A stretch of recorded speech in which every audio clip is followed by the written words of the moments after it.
Yeah. Who that? Yeah. Yeah.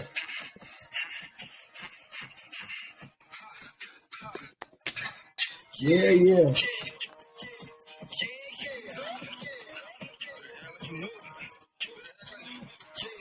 That boy sipping. Look at him. Yeah.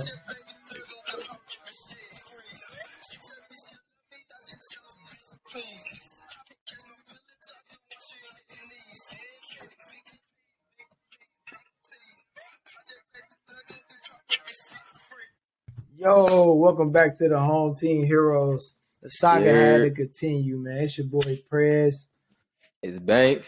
And we back with another episode. I think we on episode 5. We got a crazy episode, but before we get in that episode, we want to go to our presenting sponsors.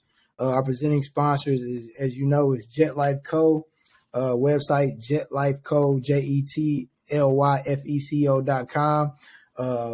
Coming straight out of Chicago with your urban streetwear. Jet Life Co. stands for positivity, love, family, and friends, with a goal to unite Chicago area through high quality designer brand. Shout out to Reem, shout out to Shine, man. They doing their thing. I just copped my shirt. Well, I'm copping my shirt tomorrow. I'm not gonna cap. I'm copping my shirt tomorrow for the honeymoon. I'm coming out of the Jet Life Co. Man, I got a little fit already laid out. So shout out to the Jet Life Co. Man. Before we get any further, man, as for the people who's listening through audio, man, we got a special guest. One of the guys that kind of, man, he's a total package, man. I don't know how to describe this cat right here, man, but he's doing crazy things on and off the field, in the community, in West Lafayette and Far East-Side of Indianapolis, man. The one and only David Bell, man. What's up, y'all? Welcome. What's up, my brother? And now we're going to kick it over to my man Banks for the big homie word of the day. All right, for those who don't know, big homie, that's who I call God. That's based off my relationship with God. Whatever you call him, that's just something that me and him got established. That's how we talk to each other. First of all, thank God for another day. Big homie told me to give him what he needs. He said, give him what he needs and he'll give you what you need. You know how much you got left in your tank, whatever you being selfish with, to give to him, give it to him, and he'll multiply it 10-fold, 100-fold, whatever you need.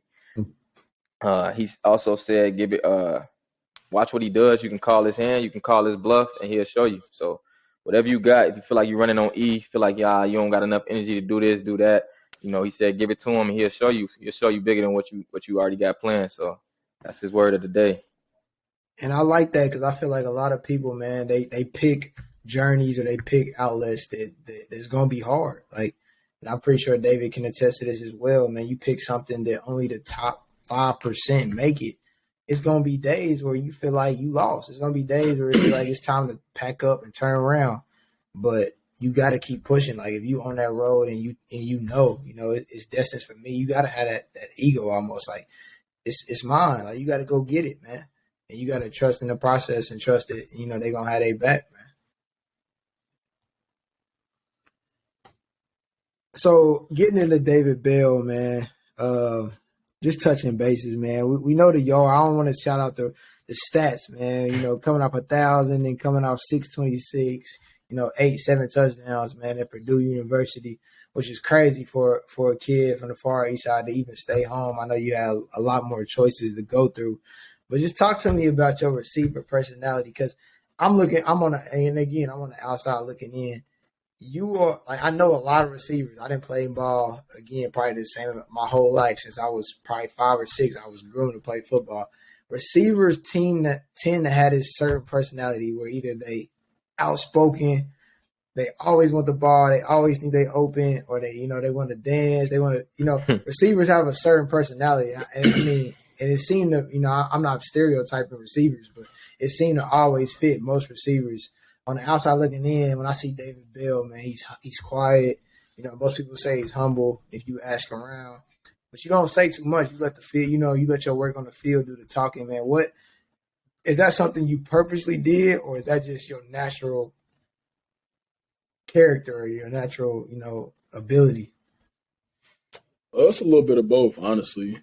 just growing up the way I grew up and the people that I hanged around, you had to be humble because, like I said in many other interviews, I was never the best player growing up playing on my block or my hood or on my street, anything like that. So you had to find a way to just be great and things like that. But like for the ones who really know me, they know I can get a little chitty chatty and talk my stuff when it's need to be done. But for the most of the public eye, I'm more of a laid back, calm, cool, and collected type of guy. Yeah, I've never seen, and I'm not gonna lie, like our last episode, we had one of our frat brothers from IUPUI on, and I apologize to him. I'm gonna do that same thing on this episode. I apologize to you because I'm in school, I'm gone, and they like, David Bell, he the best player to ever come to Warren. He the best. I'm like, bro, who is it? I said, David Bell, like, bro, who is this dog? So I'm like, bro, I gotta come see a game. I saw a couple games like on TV, but I was like, bro, I gotta go see in person, bro. And I ain't gonna lie, you made me a believer, man. And I seen you line up at corner, then come back and play receiver. I think was it BD? You was guarding their best receiver who had, I'm pretty sure he had D1 offers. And you was coming back and playing both ways at receiver. I was like, okay, he's solid. He a cat. But at first I'm like, bro, they like, he better than Jeremy Finch. They throwing out names like you literally, I don't know if you know, but this show also is about, we gonna give flowers when they do. It's no such thing as, riding or, being over happy for our people. You definitely are in that box with names like Jeremy Finch and Dexter Taylor and Darren Evans. And like, you might be at the top of that box because you checked every box. Like, if you don't know, like in Banks, he's from Chicago and he has his own trials and tribulations and what, his own things he deal with. But coming from the Far East Side, it's not that many people to check every box. So you might be good at athletics, bad at grades. You might be good at grades, bad at athletics, or good at both and bad in the school or bad behavior outside of school. So just to see the growth that I watched, I was able to watch from the outside. And of course, me and you had, cordial conversation in between, but just being able to see you grow into what you became today, I'm just, I want to say I'm proud, just to say that you came from the Far East Side of Indianapolis and the way that you handling business is amazing. So what would you say to the next generation or the kid coming up who grinding right now, who out at practice Monday through Friday, Monday through Thursday, freshman, whether it be varsity ball, that's trying to be the next David Bell?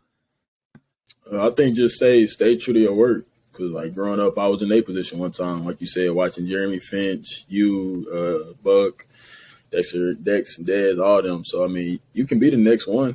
I never thought in a million years that I'd be in a situation. I was just outside playing ball for fun because that's what I love to do. But, at a certain point in my life, I realized that I was good at it, and I really start to tone in on my craft and perfect it. And then, I'm here right now. So I think that you got to find the right group of friends because all my friends, they push me to be the greatest, They push me by talking, you feel me, talking stuff to me, saying, you're not that good. So that motivated me even more. And I'm going to prove you that I'm that good. So I just think you got to get that right core group around you that's going to motivate you and be behind you 100%.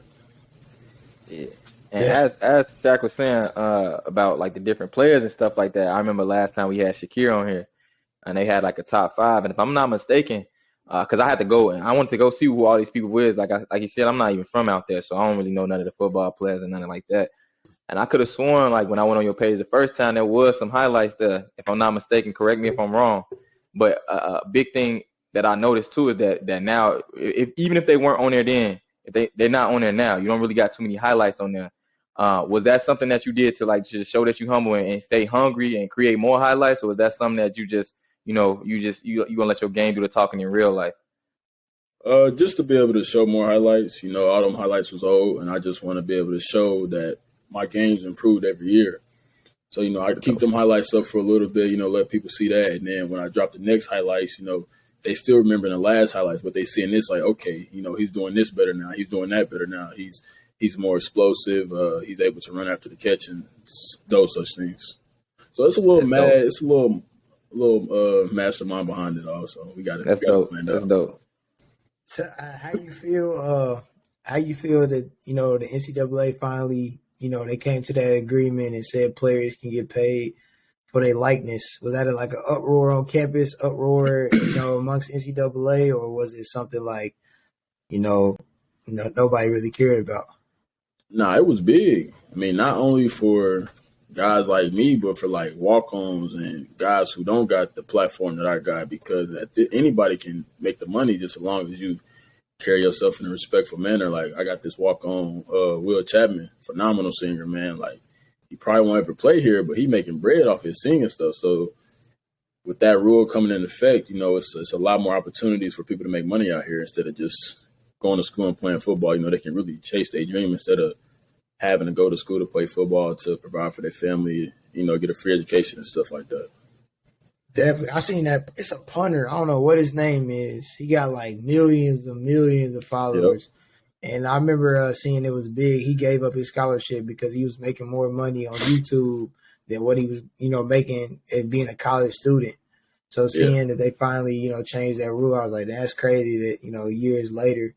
But, if they would have changed it, 2-3 years ago, like, if you don't know, like, you literally changed the face of Warren Central. Like, so I'm back coaching, and I'm like, I've never seen this before, Banks. Like, Warren Central is a running back school. Like, if we I heard. We at least got 3 to 4 stallions in the stable, ready to go. It was times like where any running back probably said the same thing, where they could have left Warren and started like 3 to 4 years at another school.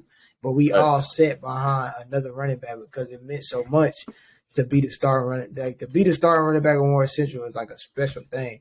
Now you got 40 receivers. Like I coach freshman ball, but I'm looking. I went to a couple. I've been to plenty of the varsity practices. They got like 40 receivers on the team. Like literally like 40 receivers and like 4 running backs. So how does it feel like knowing you literally your influence, your personality literally changed an entire outlook of us? Like you literally changed Warren Central. No, it's a huge honor. It's a huge honor. Because at first I wasn't even about to go to Warren. I was about to, because I thought I was a hooper, so I was about to go to, like Cathedral, Chatard, or something like that to go play basketball.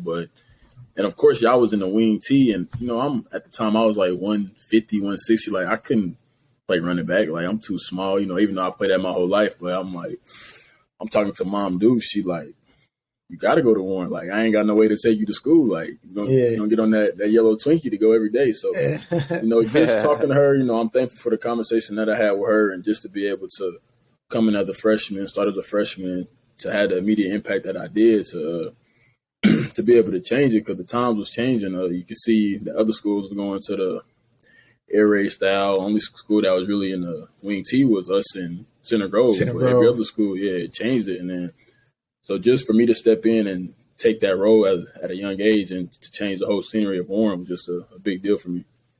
Yeah, like I can honestly say you got, I only seen a couple influences at Warren. Man, I seen the Darren Evans, the wing T, the Dexter Taylors, the Darren Evans, the Jewel Hamptons, that style. But like you literally changed the whole offense of Warren Central. Like we really run an air raid offense. I'm like, bro, like he literally like we got Banks. We got 20 we got 20 receivers on the sideline geared up to go. Like, bro, all y'all can't play. Like, you know what I'm saying? Everybody not about to get in. Like, I gotta understand that. Like, that's crazy. I never thought I'd see the day where that would flip the script like that. Like, it used to be the other way around, where you got 20 guys who all think they can run the ball, and you got like 4 receivers. Now the whole script is flipped. But I kind of want to go in a different direction with this one right here. So this woman right here, I want to give her flowers while we're on the podcast as well, because I know she means a lot to me in life. I know, seeing, through social media and talking to her and seeing you repost her, that Miss Burchett means a lot to you as well. For people that don't know Miss Burchett, if they did Last Chance U, Miss Burchett would be the best, academic mom they had. If they did a Warren Last Chance U, she would be an all-star. Like, this woman, like when my senior year, blew up, she literally Banks filled out all my college applications. Like it got to the point, like I had offers from like St. Xavier. I had a lot of like D2 and NAIA offers, and I was like, I ain't going to college. Like I gave up on doing anything football. Like my love for football was so far gone that I didn't even care. And she literally took the time on her own and filled out all my college applications. So even if I didn't choose my scholarships, I would get into school. And That's dope. so I don't know if I would be right here today if it wasn't for her. So I just want to take the time and say, you know, Mr. Chet, I thank you for what you did for me. And I seen that you know, continue that education, continue that friendship with the younger class. I know, David, I know you can speak on it, the impact she probably brought to your life. Yeah, she's one of the most genuine person I ever met. I mean, you know, a lot of people that have agendas, you know, they want something in return when they lend you a helping hand, but not her. Everything that she does from the heart, like all the kids, and like you can vouch for her, all the kids that she's mentored throughout her years at Warren, she look at those like they are kids herself. Like, so, you know, I mean, I was always on my P's and Q's, but, you know, even when I got aligned a little bit, she was there to, you know, make sure I was straightened up in school and stuff like that. And, you know, as you know how it is at Warren. You got the ball players, and, you know, after practice they do whatever they do. So yeah, but she always kept those guys in line, and they respected her, and they didn't want to let her down too. So, you know, through that time, the football season, you know, we never really had no problems and stuff like that. And even after the season, we really had problems too because they were too afraid to let her down. Definitely. So going from that, you saying that you had somebody that was like real tough in your corner and stuff like that. Well, how did you kind of adapt going into college where you got a lot of strangers now? You know, you don't got the same. I mean, it's a family kind of setting, but at the same time, as far as going above and beyond, taking that extra mile, how was there any challenges with transitioning into college? Yeah, it was a big challenge. And, you know, coming in, you know, 4 years, being a man, you know, doing whatever you want to do at school, getting what you want, you know, and then coming in, you got Rondell Moore here, he's a man, you know, he's a consensual All-American, so you got to take that backseat role. Even for the academic side, I'm getting the help, but I'm not getting the attention that I was at Warren Central, where Miss Burchett was always constantly on me. But you know, after a few years, I met this academic advisor named Stephanie Stout, and she's like she didn't replace Miss Burchett, but she's doing the same thing like Miss Burchett is. She's making sure that I'm staying in a straight line, making sure I'm turning assignments, making sure that if I do miss an assignment, email the professor, you know, just get everything done. So it's definitely been a change, but, you know, I adapted pretty well.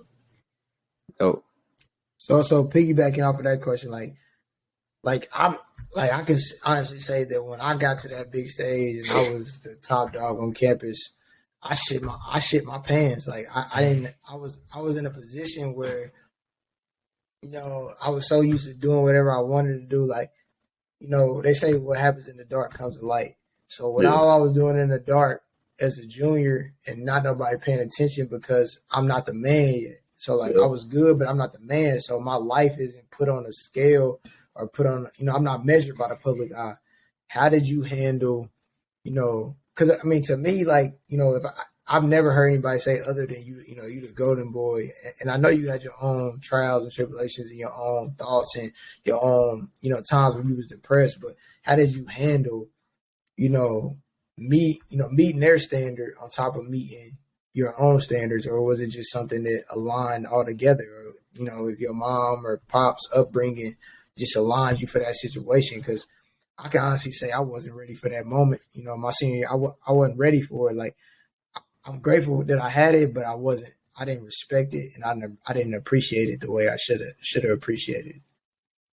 Yeah, I think just, you know, growing up and just seeing like all the top guys like not make it, you know, like I didn't want to be another one of them, and just growing up around me and seeing like some of the best athletes I ever seen with my eyes, like around the same age as me, you know, fall off, and I didn't want to be that either. So just seeing like people failures, you know, helped me stay motivated and helped me stay on line. But, you know, I really don't care what the public think, just as long as what my family think. Like, I'm a big family man, so as long as my mom, you know, she's proud of me, my grandma proud of me, and the people in my corner's proud of me, then, you know, I think that the public's gonna be proud of me too, because their opinion matters to me most. And, you know, that's everything I do is for them. So as long as they happy and they constantly text me, I'm proud of you, I'm this and that, then I know I'm doing the right thing. But as soon as they text me like, hey, you need to tighten up, then if they saying that, the public obviously thinking the same way. So that's how I just view things.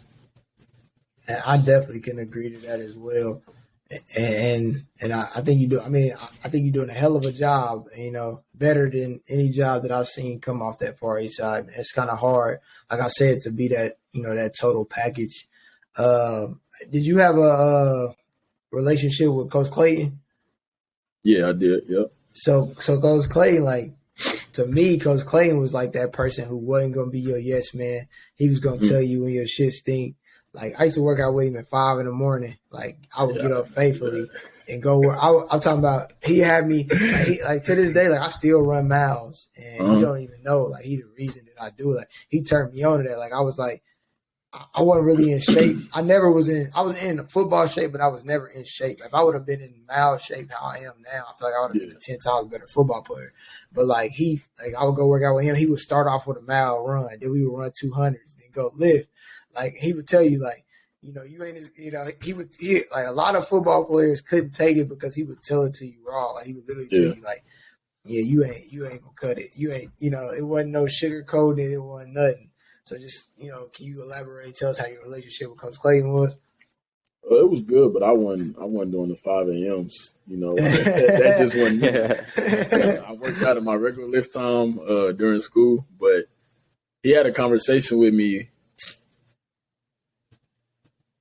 my senior year. So after we won state in basketball, he like, basketball cool in the state, but for you to be a legend and for you to be that guy, you won since you got to win a football state championship. So that stuck in my mind throughout that whole season. And we ended up getting it done. We won, but I didn't finish how I wanted to finish because I was hurt. But, just that small conversation he had that with me just opened my eyes just to keep pushing and stuff like that. Definitely. And I don't know, Banks, if you know, like, he won. So David won state in basketball. Undefeated. They didn't lose a game. What's so crazy is that I didn't never match that two up together until he just said that they won state in both. I heard about that. Yeah. Like that was like in 2018 and 19? Yeah, 17, 18, and then 18, 19 for football. Yeah. So I heard about it, but I never knew who he was. You know what I'm saying? Like I said, I'm not from out there, so I don't know none of that. But it's crazy hearing that.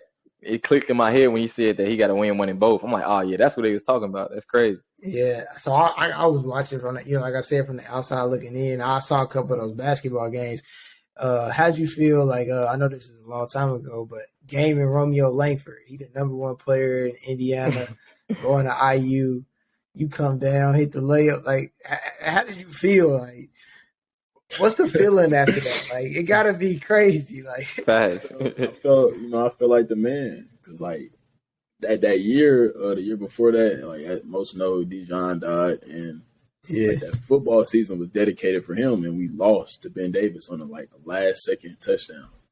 But I played a hell of a game. I had 3 tugs in the first, over 200 yards. I was doing my thing, and I'm like, dang, I just let the whole community down. But then that basketball season came, we kept winning. We 21-0, 22-0. We really can do this. Nobody can beat us. And then we get to that point, he a top 5 player in the country, number 1 player in Indiana. He's going to IU. Everybody know he's Mr. Basketball. So we came in, growing up on the Far East Side, we came with a chip on our shoulder, nobody going to stop us. We're going to do what we do to get this victory. And, when I hit that shot, I'm like, okay, finally, we finally did something. After losing all these times in basketball, losing all these times in football, we finally got a chance to, make the community shine again. Facts. That was so special. I'm like, bro, he really. But when you did that, I'm like, you didn't even have to win that football. And I'm like, bro, different. Like, at the end of the day, bro, different. You know what I'm saying? And my brother Banks, he been, big into the word of God and big in learning the message. Like, that's, you was chosen. Like, you was chosen to put in that position. Like, I don't care what nobody say. Like, nothing's, done without, some type of planning. And you definitely answered the call when you had to. So I want to dive into a little story, man. So I think it was your junior year. I didn't really know you like that. I mean, we followed each other on Instagram. I would, see you do your stuff. I like your pictures, show love. And y'all sponsored by Adidas, and they giving y'all crazy jerseys. I'm seeing the jersey combinations. I'm talking about they got gold helmets. I'm like, bro, y'all ain't got no choice but to go crazy. They giving y'all too much swagger. Y'all gotta go crazy. So I think I had wrote you, and And I'm like, bro, you gotta wear the Yeezy cleats, bro, for the last year. You gotta wear the Yeezy cleats. So can I get my credit for the Yeezy cleats here? That's all I want. You can. So once you said that, I'm like, yeah, I got to. So my cousin, like, he's in the shoe collection, and he was like, I can get them for you if you really want them. I'm like, how much I gotta pay? He like, we family, you ain't gotta pay nothing. So shout out to both of y'all. So yeah, I wore them the whole season, man. Bro, that's cleats, love. I seen you with them cleats on. I ain't even say nothing. I'm like, yeah. I'm like, little bro on point. He had the turtle dove. Was it the turtle dove? Yeah. Easy cleats. Oh, hey, that was crazy. Was tough. It was tough. I'm like, bro. That's how you got to come. Like, you sponsored by Adidas, you got to step crazy in that. Right. They was giving too much gear. I got a question for the young folks then. So, since you came off such a high ceiling, well, I wouldn't even say a ceiling. That ain't a ceiling. Like, since you came off such a high, like winning championships back to back, like a lot of people get complacent. A lot of people get to smelling themselves. You know what I'm saying? Getting their nose up. What's that driving factor that made you keep going hard? Because most people live on the past accomplishments. They get to getting big headed. They think they ain't got to work as hard. Like what kept you pushing? I think the number one thing is that me not winning Mr. Football. I think if I would have won Mr. Football, like I would have been on straight BS in college. But me not winning that, like that made in the inside I was boiling because I just did 4. Like Mr. Football in Indiana, it ain't measured off of 1 year. Everybody it's off of the body whole, of work. Yeah, the whole body work. They can say 1 year, but it ain't really that. So, like he was a great player. Like he deserved it, but I feel like I deserved it though. But so just not winning that motivated me to keep going. So every day, that's what I really think about. I got another spin to that real quick. So a lot of people, and this was one of my downfalls. So like, me powering everything based off of like, all right, I gotta prove somebody wrong. So say you prove all the naysayers, everybody wrong, and you got all these accomplishments, ain't nothing else, no more chips. What you think gonna help you dig deeper and still keep going hard? Like what's something that you would look towards, or have you looked towards that at all yet? Yeah, I already got past the Mr. Football thing, but the thing is now is just like I went through some stuff my freshman year that I really needed my family, and they was there for me like through thick and thin, and my coaching staff was there for me through thick and thin. Most people don't know about it, but it was just a tough time for me freshman year, playing the games and doing this and that, and some stuff happened. But like that's what drives me now is just my loved ones because they put in so much time, and like now I realize they put in so much time, effort, and money. Like it's only right to go all out and just keep working and not get complacent because the end goal is to make sure my mama never have to work again, and make sure my grandpa and grandma never have to work again. So that's what motivates me now. I feel it. Yeah, I mean, you going crazy already, man. You coming off 7 catches for like 138? Like, yeah, something like that. Yeah. And I be getting so mad watching like ESPN because they be like Ohio State receiver this, Ohio's. I like, bro, I ain't giving my brother no love. Like he consistent. Like they decent, but I'm talking about he consistently, over what you could say the last 6 years, 7 years, you could consistently your body of, like you said, body of work. So, maybe like you said, like in Banks is big into God, I'm big into Allah. Maybe that's you didn't win that Mr. Football, but now you at the big table now. Like Mr. Football don't mean shit now. It don't mean a damn thing now. So you was hanging your hat on Mr. Football, and now you at the stage where you can pay for the next 3 Mr. Footballs if you want to. You know what I'm saying? Right. So going into that, man, switching the moves a little bit. What's in your ears in pregame, man? What's in that playlist? I like Rallo Rodriguez. Okay, I could dig. I like Rallo. Yeah. Okay. No Cap, of course. No Cap. I like No Cap too. For sure. Lil Baby, that Lil Baby gotta be in there. Something and then, to prove. I rock with the local rappers, so like Cuz you was just paying PBTA, so I rock with him. Yeah. Of course, Nunu. Polo Boy. Yeah, Nunu. Yeah, Mooder, like all them. So it's a little mixture of both, just to get me through the game, to get me, hyped up and stuff like that. So saying that, who's your top 5 rappers right now in the game? I gotta go Lil Baby. Active, yeah. Lil Baby. I can agree. Lil Durk. I can agree. I like Moneybagg for sure. Okay, that's a different spin. I'm 50-50. I bang with Moneybagg. I've been a Moneybagg fan since forever. Hey, You gotta go, Young Boy. Yeah. You know, he be. Oh yeah. You gotta It's go. it's a Boy. time and place for Young Boy. Yeah, for sure. I ain't gonna cap. He different though, bro. I have a different respect for him now. At first, I used to downplay him. He different. I ain't gonna lie. He is, bro. He different, He bro. different. But if I listen to Young Boy all day, I can't do that. It put me in a different mood. I don't need that mood all the time. Like if I'm about to go hit somebody for 60 minutes, okay, Young Boy can rock. We But play that in the locker room, like in turn. But I can't. I don't know how people listen to Young Boy all day. That's bad for the brain, man. 16 different emotions gonna go through after the whole day. Nah, that's not good. And then I have to go either Rod Wave or No Cap for me. I mess with Rod Wave. Man. Rod Wave different. I ain't gonna lie, Cap different too though. I ain't gonna cap. He different. No Cap just don't drop enough for me, man. Like he just don't. He gotta stay out of jail, bro. Yeah, that's the problem, bro. Like I don't know. I ain't never. Like crazy thing is, I don't know one No Cap song. So I ain't gonna lie to you, bro. Y'all gave me some homework. He got a lot of spins on words, bro. That's how he punchlines crazy. I'm gonna check him out. Banks, we ain't interviewing you, but what's your top 5? Ooh, that's tough. That's tough. Cause it recently changed, bro. I ain't gonna lie to you. So we gonna talk about active right now. That's tough. My favorite rapper overall is J. Cole. But what I'm gonna tell you is that my top 5 active right now, I'm not putting bro in there. That's my guy. I can't. I'm gonna tell you because there's too many people dropping too much at a small amount of time, and it's all quality. So I got Rod Wave in there. No order. I got Rod Wave in there. Young Boy gotta be in there. For sure. Dirt gotta be in there. Baby gotta be in there. Ooh, that fifth spot tough. That fifth spot tough. That's bad. That fifth top. That's tough, man. I'm gonna probably have to throw. I ain't gonna lie. Y'all gonna have to come back to me on that one. I don't know that fifth spot. That's tough. Man, I'm going Baby, and this is in order. I'm going Baby. I'm going Meek. I ain't gonna lie, I'm a big Meek Mill fan. Meek nice. I'm going Drake. I don't care what nobody say. He could be from Canada. He could be the lover boy. That Drake boy a different category though. That don't. You gotta put some just a different category, bro. I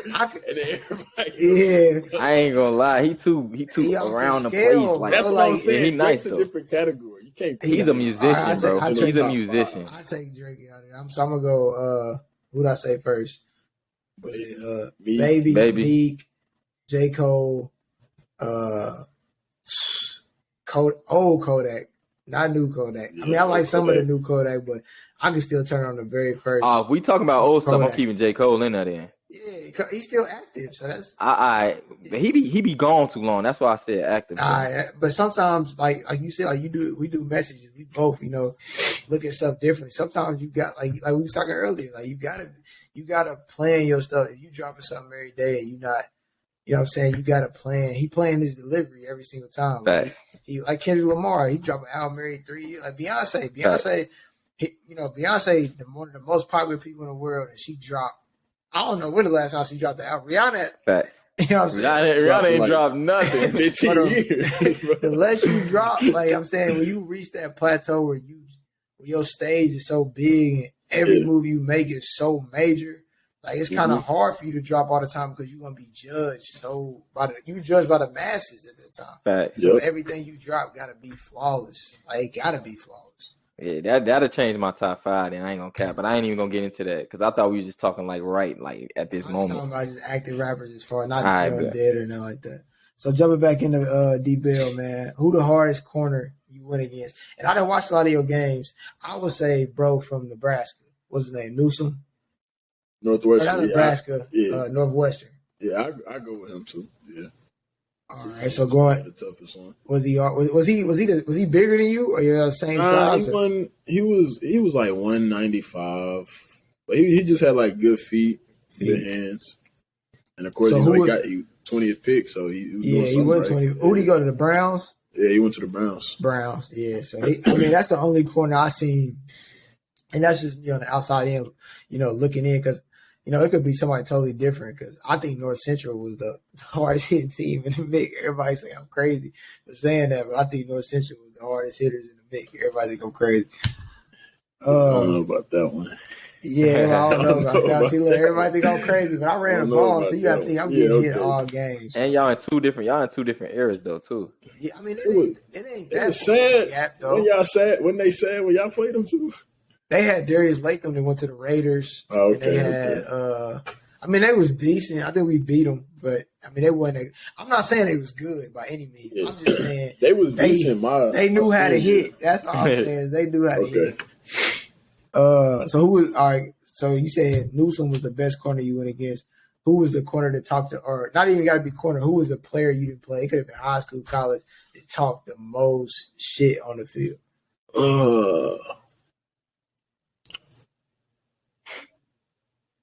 Probably got to say Jonte Davis from BD.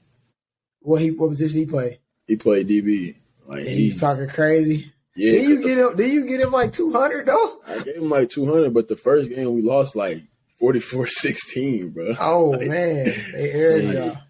So he was talking on the field, on Twitter, Instagram. It was just nonstop, bro. That's when Twitter was like for us on the up and coming. So it was just nonstop. Yeah. I ain't gonna lie, BD players historically talk the most stuff. And I think I remember seeing you say like you wanted to wear, I think you wore 22 back in the day for Buck. Yep. So my junior year, we at BD, and I'm pretty sure you seen and heard about it, but it's when Antonio Allen hit Buck. Yeah, bruh, I've seen that. Like when I tell you, like when they hit Buck, bro, Lou was like 2G, he spazzing. The other player was like, tell Coach Hart, who's our head coach, Banks, they was like, tell Coach Hart, shut the hell up. Like, they on our sideline, bro, going nuts, bro. Like, mind you, Buck knocked out. Like, he sleep. Like, cold. He sleep. Like sleep. It ain't no, he just got cracked, get up. Like, no. Like, you said Wudo? Yeah, Antonio Allen. Man, yeah, I definitely heard of him. Yeah. So that makes sense. That makes sense. And he was probably the hardest hitter I'd ever played, in my football career. He probably the hardest hitter that I ever went against in my life. So crazy. I heard about him when I didn't even care about football, bro. Yeah, so even when I went to Indiana State, I ain't gonna lie, like you play Madden, like they got the X Factors on there, the superstars. Like he was an X Factor. Like you had to know where he was at on the field. Like it wasn't like you was just gonna run the ball and not like. So I came in the game after him, but the whole time I'm watching him. Like they hiking the ball, I'm getting the ball. I'm like, okay, he right here, boom. I'm like you. It was different, bro. Like his presence his field presence was different. And then the next year, he knocked out 4 people in a row. The first 4 games of the season, he put 4 people to sleep. Wow, bro. Like that's a different level of hitting, bro. So since we talking about hitting, I'm gonna give you the Brady question. So since it's all the league real hectic and they real adamant about protecting players and stuff like that, how do you feel about like the calls on heavy hits now compared to back then? Like, do you rock with it? Do you feel like it's softening the game? What you think? A little bit of both. Like, I don't think that you should get ejected though. Like, if you hit it, like it's football. Like 15, stuff don't happen. 30, yeah, 15. Like a lot of the time, unless you like ill intention, straight head down in the chin. Facts. But if somebody catching the ball and you just happen to hit them, like I don't think you should get ejected. Like that's what's messing up the game. I don't think. Definitely. Even if I get hit like that, like I don't think they should get ejected. You feel me? Just give my 15, go on to the next play. Yeah, like I ain't gonna lie, as a running back and somebody who play running back, I'm lowering my head. Like I see you, I'm gonna hit you with my helmet. Like I'm going. There's no way around it. I can't pick a side of you and hit you with my shoulder. I'm gonna hit you with my helmet. Which they don't call it on the running back, so it kind of made it easier for the offense. Like I feel like now, and I'm not taking away from how cold you are, how cold receivers that have been, but it make it a lot more. I wouldn't say like a lot more friendly for receivers to come across the middle. Because they know DBs and linebackers is taught not to hit like that no more, so they're going to try to hit them low.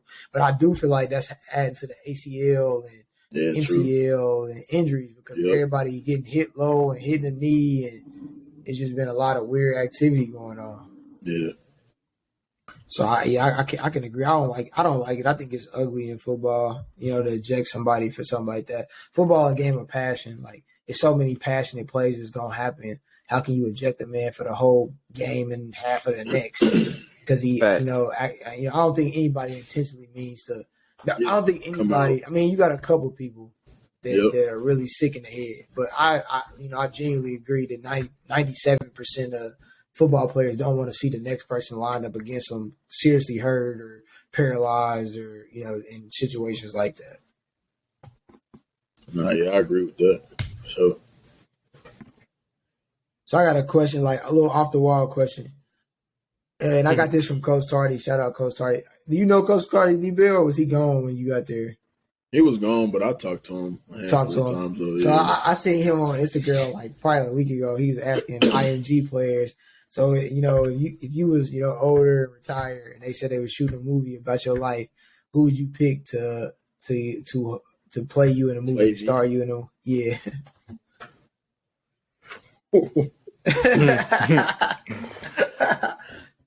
I don't even know like no young bulls that I probably have to say like Terez Reed to play you in a movie. Yeah, I know. You talking about like actors? I think you're talking about like people I grew up. No. Who he say? He ain't say nobody. I'm gonna ask Banks next. Yeah, who would play me? Who would play you in a movie? If you had to pick any actor that's out right now or in the past to play you in a movie, who would it be? Or a rapper. It could be a rapper. It could be an actor. If it's a rapper, I'm picking Wale. Wale. Yes, sir. That's my boy. I think Franklin off of Snowfall. Like, that's pressure. He can play me. That's pressure. He definitely play me for real. He's different. Who you got, Shaq? Yeah, who you got?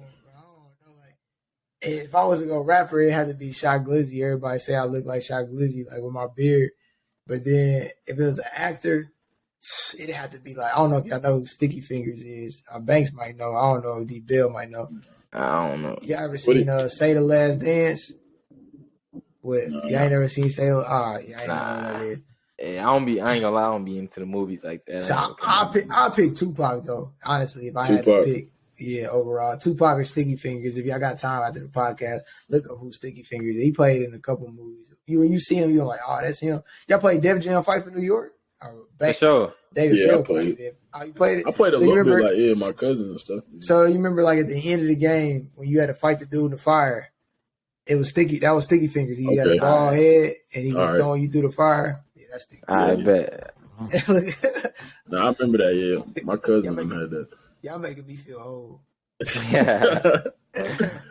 So, like, another big question I wanted to ask you, like, what's your overall motivation? Like, when you roll, I mean, you've been playing football for what, probably over 2 decades now?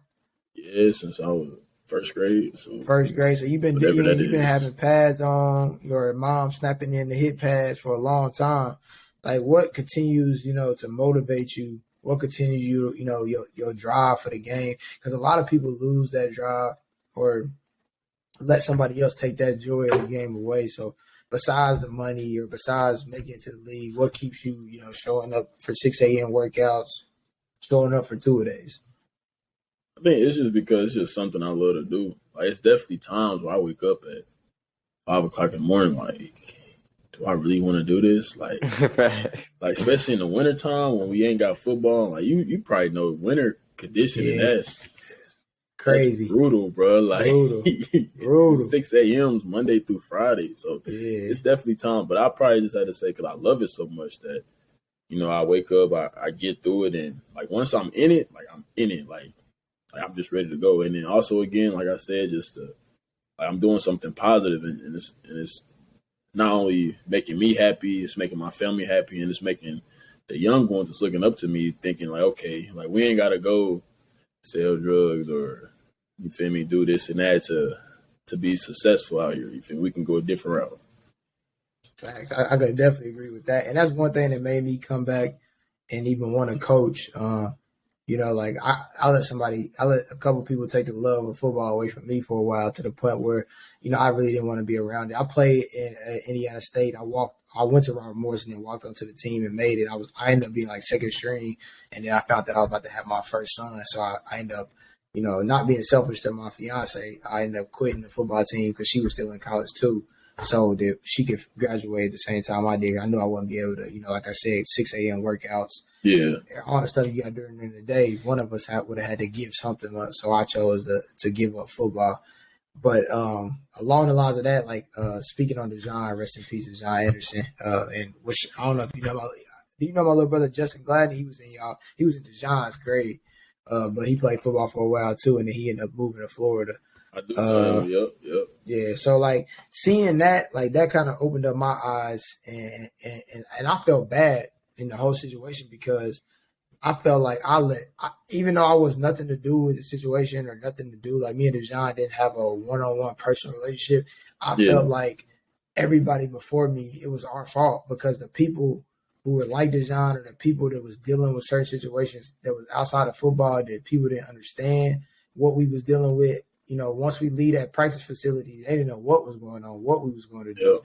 It kind of hit home like, damn, like I feel like that's my fault because we not back around or people who can actually relate to people like that are not around the program. So that kind of pushed me back, on a personal level. That kind of pushed me back to coaching. Like I don't even want to coach it. I want them to be successful and be good young men, but at the same time, I want to give it to them real. Like, this is really what's going on. Like, this is really what you need to do. Like, it's no sugarcoating it. Like, people they can actually relate to. Like, that kind of opened up my eyes that, let me know that it was bigger than me. And I know you guys had it a lot harder. And I can only imagine, losing. I lost a couple of players that I played with over the years, but I never lost somebody else playing with during the season. I lost Cody Offit. I lost at least, 3 people that I done played with since it all ended, but I never lost somebody during the season or, somebody that should have been playing with me still or going to college at the same time, which was just crazy. So, like, speaking on that, how was, your mental coming off of that? I know you and DeJohn probably had a personal relationship, playing with each other and you being younger than DeJohn. It was, it was tough, but like, at the end of the day, like life got to go on. So, it was sad that what happened. And we did, so my sophomore year, we was, I think, the number 1 team in the state. And like I was the number 1 receiver, he's the number 1 DB. So, like in practice, it was always competitive. We were winning against each other every single rep, making him better, him making me better, etc., stuff like that. So it was tough, when you get that phone call that one of your loved ones, got shot and then, was in the hospital fighting for her life. It was definitely tough. And then you get another phone call saying that he ended up passing away. But it's just, like you said, like it's kind of not just your fault, but you feel like a need to get back.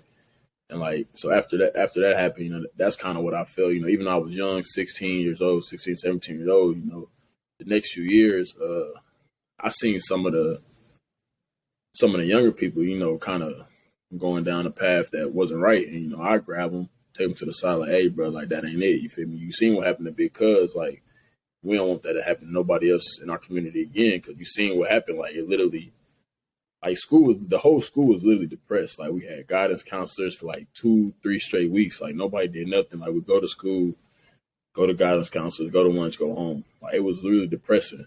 And like, only thing that really helped us get out of that time was us winning state. And then that like brought the electricity back to Warren. Like, like as you play football, but you grew up with some people who got to find a way to eat and like find a place to sleep at night. So they do whatever it takes to get it done. And like, they're my homeboys too. So I'm talking to them daily after practice. Like it ain't worth it, bro. Like, just go home, do your thing, come back tomorrow. You feel me? Like, you need something, just hit me up. So I kind of took over the big brother role to the younger people under me, and like, they still respect me to this day. Like, they show nothing but love. And I'm glad that I did that because, we could have had another funeral to go to.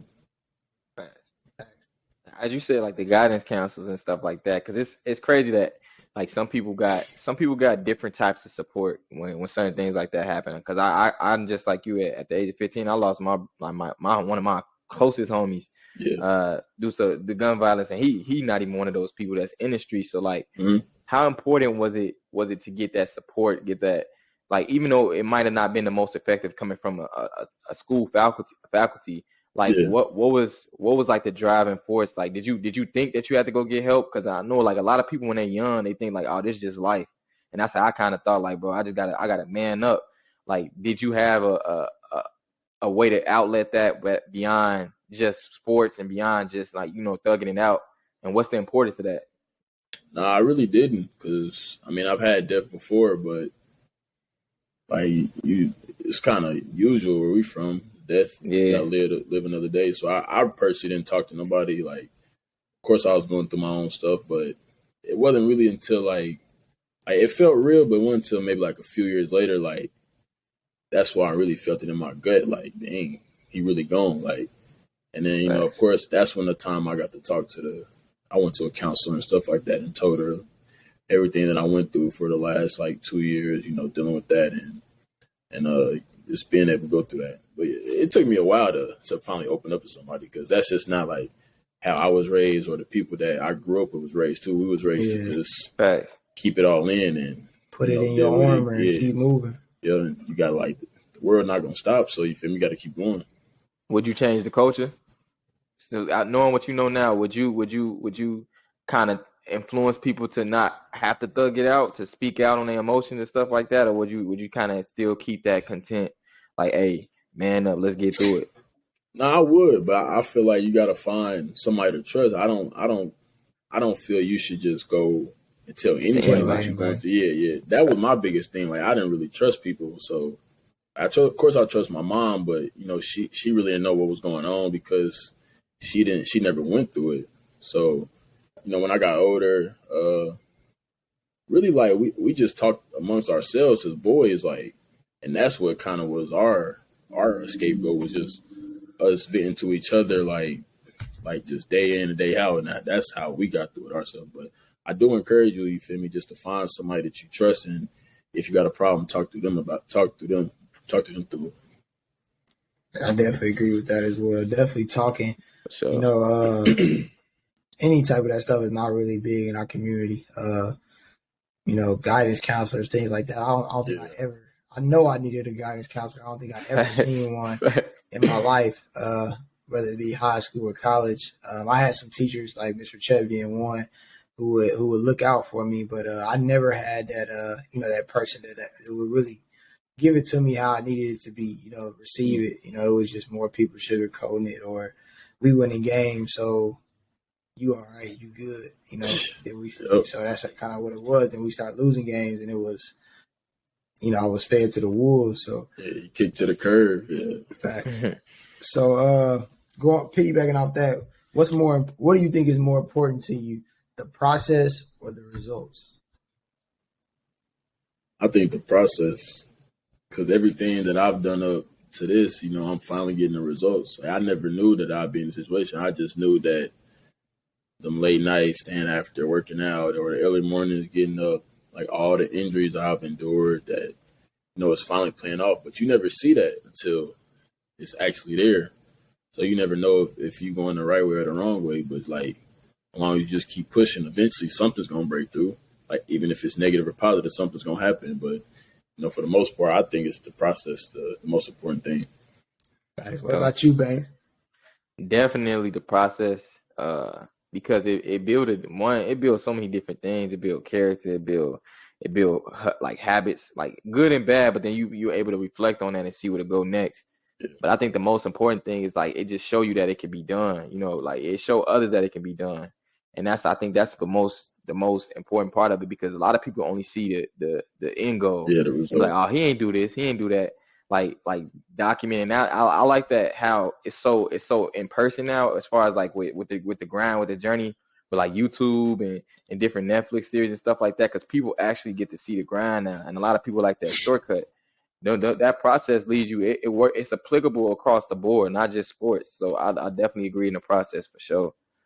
Yeah, I'm big on process, because I feel like if you fail in a certain process, you learn so much from that process that you can go start another process. Yeah. If you do one process and you just so happen to be successful in that one process, and you stuck in that process, when it's time to move on, you're not as hungry going into the next one. But, you know, I know in the real world, you know, if you're in a management position, whether or you go into the league or what you're doing, it's going to be people who only care about your results. But you gotta, I feel like you gotta stay true to the process and the work. They don't see the work that you putting in behind closed doors to even give them the result that they asking of.